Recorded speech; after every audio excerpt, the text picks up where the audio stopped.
everyone, welcome. You're watching News9 Live with me, Neha Khanna, and in the midst of all the high-octane G20 action here in New Delhi, I'm joined by a very special guest, Stephane Dujarric, the spokesperson for the United Nations Secretary General. Thank you so much for joining us, Stephane. My pleasure, Neha. Great to see you again. Great to see you after long, Stephane. I have to begin by asking you, the big development here in New Delhi is that, well, there's finally a consensus and a New Delhi declaration has been adopted.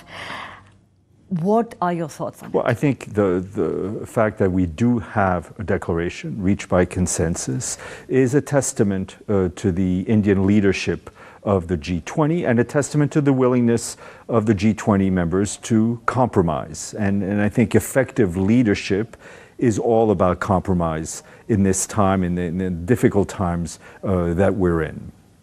Well, you're quite right, because there was a lot of concern about the sharp differences that have existed over the Russia-Ukraine war for a while now. But now it's, there's a huge sense of relief. Many would say this is perhaps a big win for India too. Now, one of the things that has been mentioned in the declaration and which Prime Minister Modi has specifically emphasized on is that, this is a human-centric globalization paradigm that we here in India, as part of our G20 presidency, are focusing on. What are the key takeaways from this declaration as far as you are concerned? Shall I ask you this?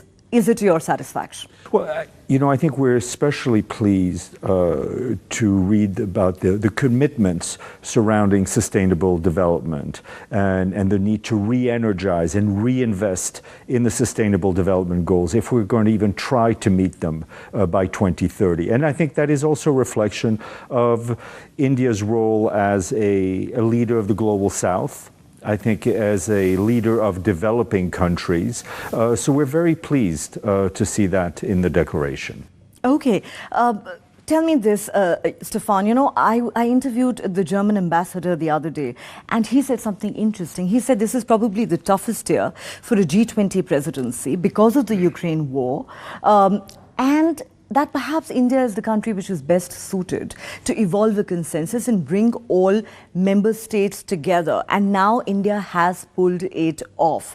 Would you say that it is highly creditable that India managed to actually do this, bring everyone on one page at a time when it seemed practically impossible? Well, we are living in a very fractured time, and I think the Secretary General has expressed over and over again his concern about the fractures that we see in this world at a time when we need to be united. Because if you look at the challenges that we face, not only on the peace and security front, but on issues of health, of terrorism, and of course on climate change, we only can find solutions if we work globally and we work together. So I think it is a testament and reflection of India's role as a bridge builder, both I think politically and geographically. Both politically and geographically. Apart from this declaration, there's been another huge development at this G20 summit, Stephane, which is that the African Union is now a permanent member. This has been an initiative by Prime Minister Narendra Modi. How significant is this development, according to you? I think it's very important. I mean, obviously, the African Union represents the African continent, which has its a very important weight to play on the global stage, but hasn't always been able to play that role within the international architecture as it exists today, because that architecture was really created in the post-1945 world when so many African countries were under the yoke of colonialism and weren't at the table when this architecture was built, whether it's the Security Council, whether it's the international financial institution. So as the Secretary General says, Africa was punished twice because they suffered from colonialism, and then they suffered from the fact that they weren't at the table when our modern multi-government architecture was created. Well, so it is a very important seat at the table for the African Union, and perhaps it's democratization of the G20, which up till now was seen as an elite club. Is that how Well, I mean, I think the G20, I mean, let's realize the G20 at its heart, at its core, was really focused on finance and economic issues. The importance of the G20 is that it brings together the 20 largest economies, I think more than 85% of the world's GDP. For us, also what the G20 brings together is 80% of the world's carbon emissions come from G20 countries. And that is why we really need strong leadership from every G20 member, some of the G20 members as a whole on the fight against climate change. Absolutely. Stephane, the Prime Minister of India has repeatedly said that India's G20 presidency is a people's presidency and we are the voice of the global south. I think it would be fair to say that India has walked the talk. We now have African Union being granted a permanent membership. You also have the Delhi Declaration, a consensus being evolved, New Delhi being able to bring everyone together. Keeping all of this in mind, how would you view India's G20 presidency? Well, again, I think it is the consensus that that the Indian leadership of the G20 was able to reach when there was so much chatter that they weren't be able to reach it, I think is a sign of the effectiveness of its presidency. And I think from our point of view, and I think it's reflected in the final declaration, is this emphasis on issues related to development, notably on the Sustainable Development Goals.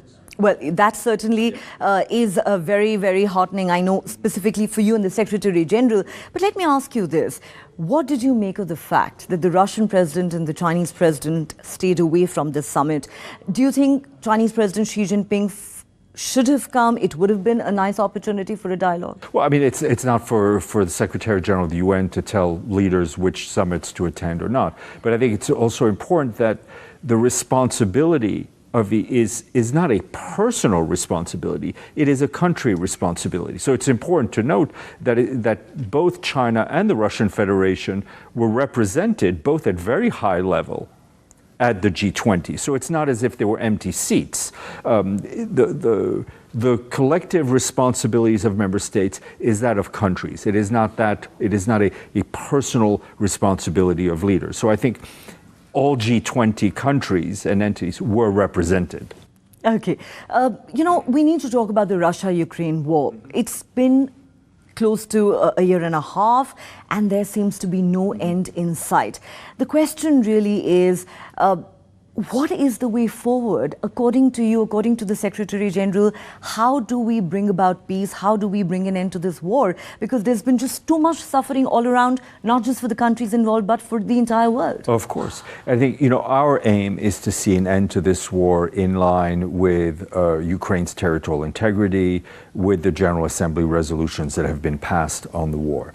The Secretary General, I think, as he said yesterday, is not very optimistic at an immediate peace. And despite the fact that we've not been able to mediate, no one, or offers in a sense, because have not been taken, because in any conflict, in order for the UN to mediate, both sides have to agree and want to. The Secretary General's focus has been on mitigation, on mitigating the suffering of the people. Now, first and foremost, it is those involved and who are suffering directly from the conflict. We have a huge humanitarian operation in Ukraine. We've been side by side with the Ukrainian people, helping on the humanitarian front, also on the development front. And of course, we're very concerned about the impact globally. One of the biggest impacts was the spike in the food prices. And the Secretary General, working with Turkey, developed the Black Sea Grain Initiative and a memorandum of understanding also with the Russian Federation, which for almost a year enabled the export of Ukrainian grain through the Black Sea, and also working to facilitate the export of Russian grain and fertilizer, which are exempt from sanctions. We know that right now that program is stalled because the Russian Federation pulled out for the reasons they've been very public about. We're continuing our efforts because we cannot let millions and millions of people continue to suffer. Are you optimistic that this deal can be renewed, the Black Sea Great Deal? I think if the Secretary General were here, he would tell you he's neither optimistic or pessimistic, but he's determined, and he's determined to try to continue that operation. You know, you mentioned that the United Nations cannot mediate unless both sides want the body to. But then the question that really arises, Stephane, is apart from the humanitarian work that the United Nations is involved in, what can the UN do to try and, find peace and bring an end to this conflict? There has got to be a greater role here for the UN. Well, I mean, I think the question is, when you talk about the UN, you need to ask, which UN are you talking about, right? So there's the UN of the Security Council, which is responsible for peace and security. We know how fractured and divided the Security Council is, and it has not been able to make progress on all sorts of conflict and issues, notably Ukraine, but Syria and others. So while that part, in a sense, is paralyzed, the UN, as represented by the Secretary General and his staff, continue to work all over the world as peacekeepers. We have about 100,000 peacekeepers, and India has been a great provider of peacekeepers, and have often, the Indian peacekeepers we know, have paid for their lives far away from home, trying to defend civilians, which is the most honorable sacrifice one can imagine.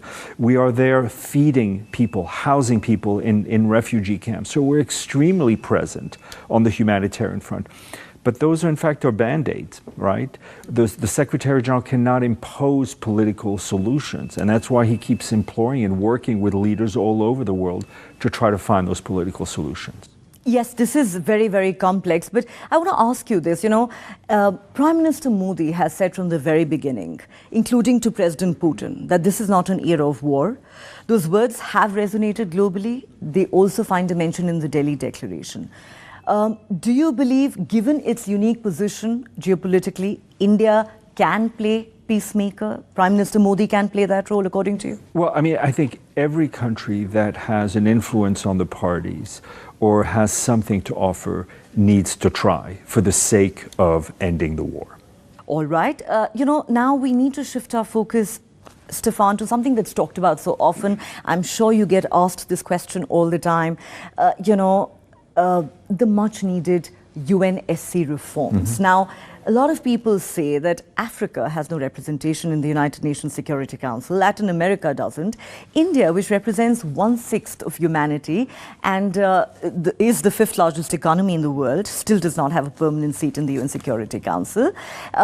Therefore, the cynics ask, how is the highest decision-making body of the United Nations still relevant? What would you say to that? What Secretary General Guterres and, frankly, the other two Secretary Generals I've worked for have all called for is Security Council reform, because the Security Council, as it is now, reflects the world of 1945. And, when I look at my calendar now, we're in 2023.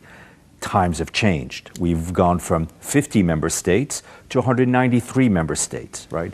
Countries have grown, have developed, economies have evolved. And I think the Security Council as it is today is, in a sense, hurts the credibility of the work of the UN in peace and security. Now, the Secretary General does not choose who sits on the Security Council.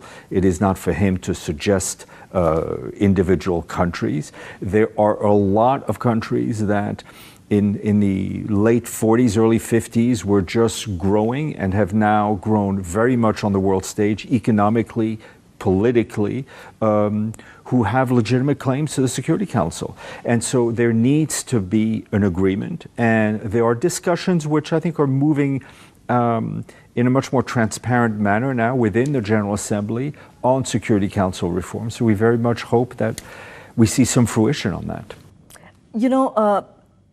There are many who ask, isn't it time that the UNSC underwent an expansion? You're saying you do agree with that, and then the question is, doesn't India deserve a seat at the high table? How would you respond to that? As I said, I think it is not for us on the Secretariat side to pick and choose, right, who leads. What is clear, as I said, there are a lot of countries who now have a huge population, a huge weight economically, a huge weight politically, who are not represented at the table and have a legitimate claim to it. And when we talk about the need for reforms, I don't think it's limited to just expansion and inclusion of more members. The way the veto system works, for example, how so many important resolutions, for example, have fallen by the wayside because one country or another decided to use its veto. For example, for India, it's a sore point that every time the listing of a terror organization comes up at the United Nations Security Council, China, for example, blocks it. Don't you think we need reforms there as well? And there are some who would go as far as to ask, shouldn't there be some action taken against a country which is seen as, I don't know if it's an endorsement of terror, but to allow terror organizations to function in that manner? Look, there are processes within the rules and regulations of the Security Council on the particular issue on listings. That's just the way the structure is. It's not for the Secretary General to have a say in that procedure. It's a member state decision. I think on the veto, there have been interesting changes, which can be seen as minute from the outside, but in sense are very important within the UN context. One of them is that now, whenever a member state vetoes a resolution, that member state has to go to the General Assembly and explain its position and explain why it used that veto, which I think one can imagine has an impact on how the veto is used. But this is all part of the reform and the changes that member states have to decide for themselves. So you do agree that we do need that system changed as well, because the veto has been misused on multiple occasions? One person's misuse of the veto is another person's legitimate use of the veto. So again, those are decisions taken by sovereign member states. But I think the Secretary General believes that the Security Council does need to be reformed, and those are decisions that will need to be taken by member states. Okay, I hate to ask this, but what would you say to the cynics, Stephane, who ask that what really is the relevance of the United Nations today, especially given the fact that we have a war that's raging for the last 1.5 years? And, it's almost as if the United Nations has been reduced to a talk shop. It's a toothless body, Well, let's be honest. The United Nations did not start the war in Ukraine, nor did it start any designated conflict. Prevent it either. Right, but again, you need to ask yourselves, which UN are you talking about, right? There's the responsibility of member states, and they have to take responsibility for their actions. I think one should ask the question: what would happen if the UN did not exist? Who would lead vaccination campaigns against polio throughout the world, including in war zones, right? Who would speak up in defense of the Universal Declaration of Human Rights? Who would feed and house the millions of refugees that we see worldwide? I think that's a legitimate question to ask. And I think if it didn't exist, I think the situation would be a lot worse. I cannot disagree with you on that. So would you then say to the cynics that regardless of what they believe, that perhaps the United Nations is actually more relevant than ever before? Is that what you would say? It is more relevant than ever before when you think about the sort of challenges that we're facing today, right? Again, as we spoke earlier, on climate change, how do we solve climate change in a fragmented world? We can only solve climate change if everyone sits at the table, right? And that table, when you talk about the UN, you don't need to have talks about talks. You don't need to have discussion about what the table would look like, because it exists. 193 member states. But there needs to be political leadership. There needs to be a spirit of compromise by the leaders sitting around that table. And that's what the Secretary General is encouraging. Well, we certainly hope that at some point countries will start paying attention. But, I want to quote the Secretary General, Antonio Guterres, who said something interesting yesterday. He said, if we are one global family, because that's the theme of India's G20's presidency, then we resemble a dysfunctional global family with growing divisions, tensions, and eroding trust. That does sum up the sentiment of a lot of us. But the question is, what is the way forward, Stephane? Well, the way forward is, as I mentioned, is courageous political leadership, is a spirit of compromise, is leaders putting the interests of their people and the interest of the planet before anything else. And I think if we have that spirit of compromise, if we have that political leadership, we can surmount all the problems that we're facing.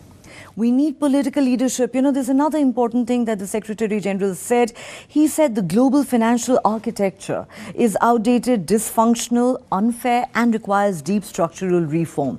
Now, you know, I.N.D.I.A reform was very much on the agenda at the G20 summit. But the question is, when you have big players continuing to block these reforms because it hurts their own vested interests, again, we're stuck. How do we move forward? Well, first of all, I think as you can tell, the Secretary General is becoming more and more blunt and more direct in his language, less diplomatic than me, which is good that my boss is further afield than we welcome I am. That, yes, exactly.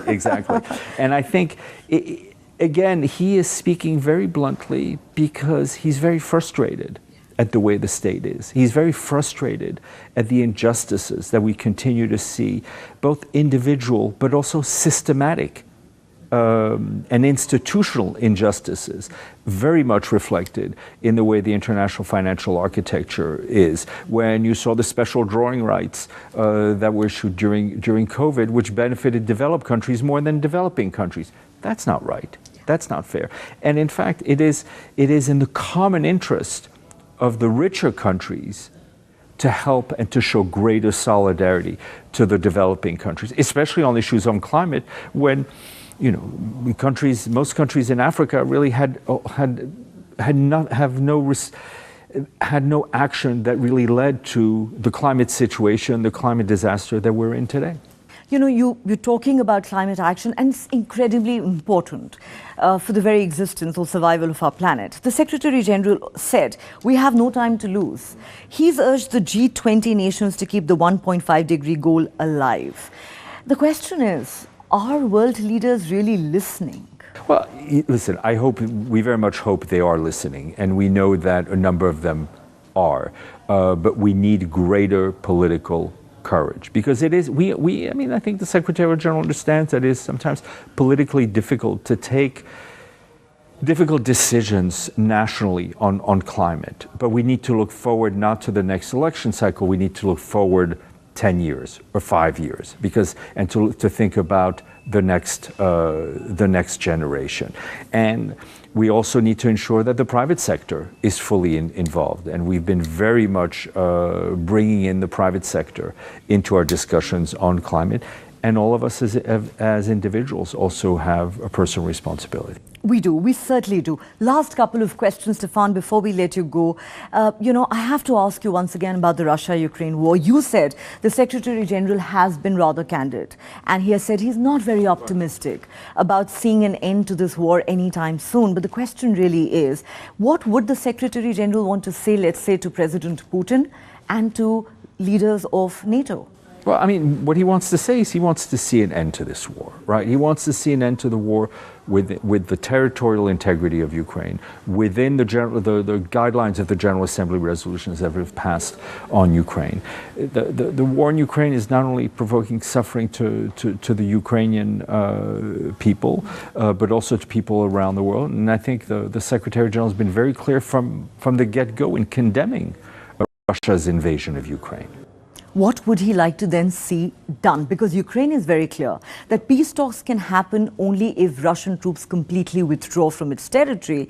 And President Putin seems to have taken the position that Ukraine has to accept annexation of its territory, only then can... Listen, we can't dictate to both leaders what they have to do. We've just explained exactly what we want to see in the end. Where do you see the middle part of the meeting ground? It's not for me here to kind of to play mediator or negotiator. You don't want to comment on that. Okay, I respect that. Stephane, final question. We've talked about India's G20 presidency. We've talked about how India has managed to evolve a consensus on a very prickly issue. But overall, in today's geopolitics, how do you see India's role? Well, India, as I said, is I think as multiple roles. One, as a very powerful voice for the developing world, and India as a bridge builder between the blocks that we see. India is a leader in ensuring that multilateral institutions are strong and effective. On that note, thank you so much My pleasure. for talking to us, Stephane. It's been an absolute pleasure. My Thank you pleasure. for your time.